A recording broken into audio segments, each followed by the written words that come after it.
I'm Ruthie, and thank you for watching our Dear Hearts Drive charity stream. Don't forget to go donate to Refugee Women Connect and support them in their very important mission of helping women who are refugees, asylum seekers, and survivors of trafficking find new safe lives in the UK. So today, I'm going to introduce you to some of my plants. On this table is less than half of the plants that I currently have. All of my plants except one ivy are succulents because I seem to kill everything that isn't a succulent. Most of these are what I call rescue plants, which means that I went to the store and I found the smallest, saddest plant that I could get for like $3 or $4, and I brought it home and I rehabilitated it. Most of them started off in pots about this size and just kept growing. The first plant that I bought is Todd, and I learned that it was really helpful to my mental health to be responsible for something and watch it grow and flourish. So now I'm going to introduce you to my snake plant family, Meddy, Yorman, and little baby Neo. Meddy and Yorman are named for nicknames for different snake-related beings in different mythologies. Neo is named for the Neowise comet, which comes around about every 6,800 years and was at its peak on my birthday when I got this plant. See the little birthday hat? Next is Iodine.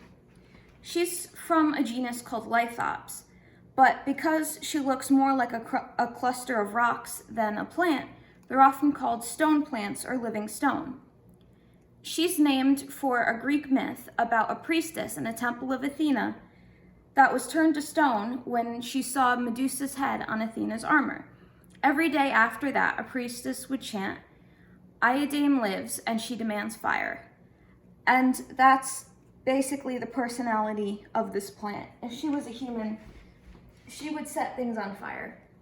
Now she looks unusual just because that's the type of plant she is, but some plants just grow funny.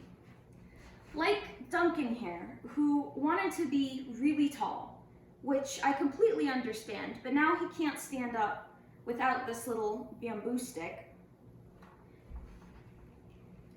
And Tatiana, who looks like she's sun-seeking, which is what plants do when they're not getting enough sun, and so they grow out to try and reach it. Except she has plenty of sun, and she just wants to be like that. And then we have Amelia. She started off with one head and then grew another one because she really just has issues with authority. They're just growing funny. They're completely healthy. But sometimes when plants start looking funny, it's because there's actually something wrong with them. This is Rigel, and he's a lot better now, but when I got him, he was completely domed. You can still see it a little bit on his bottom leaves, which is what plants do when they're not getting enough sun, and so they dome to try and increase their surface area and get the most sun they can. And then there's Cobiel, which, if it shows up on camera, he has little white dots on his leaves. And usually little white dots mean bugs, which is bad. But he just has what I call plant acne. It's because I water them with tap water, and the water here is well water and has lots of minerals. So Kobe is getting too many minerals, and so he's expressing them in his leaves. It's completely harmless. He just has acne, and he's a little self-conscious about it. Now, a lot of my plants are aloes. This is Sabrina, and she's very large. She's actually too big for this pot, and I have another pot that I'm waiting to put her in. But she also has these two little babies, which aloe babies are actually called pups. So this is Sabrina and her little pups.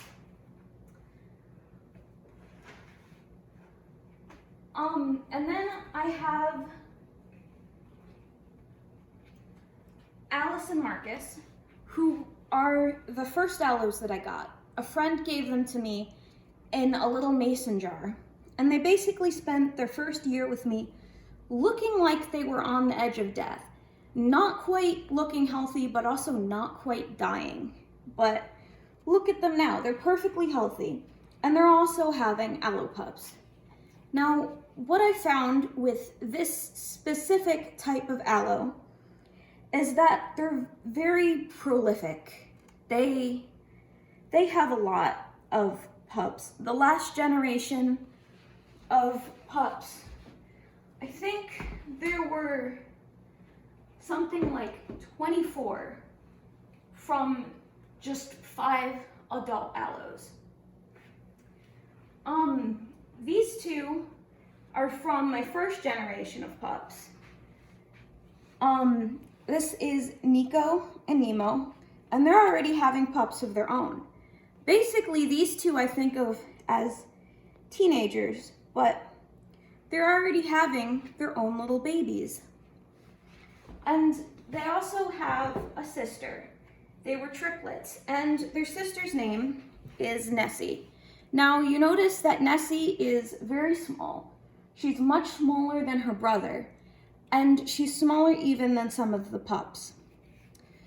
Now, Nessie, when I was putting her in her own pot, I accidentally dropped her off of a second-story deck onto a whole bunch of rocks, and she broke all of her limbs. All of them had to come off. She was basically just a little stump. You couldn't even tell that she was an aloe. And I thought she was gonna die, but I figured, what the hell? I have the pot and the soil prepared. I'll just plant her anyway.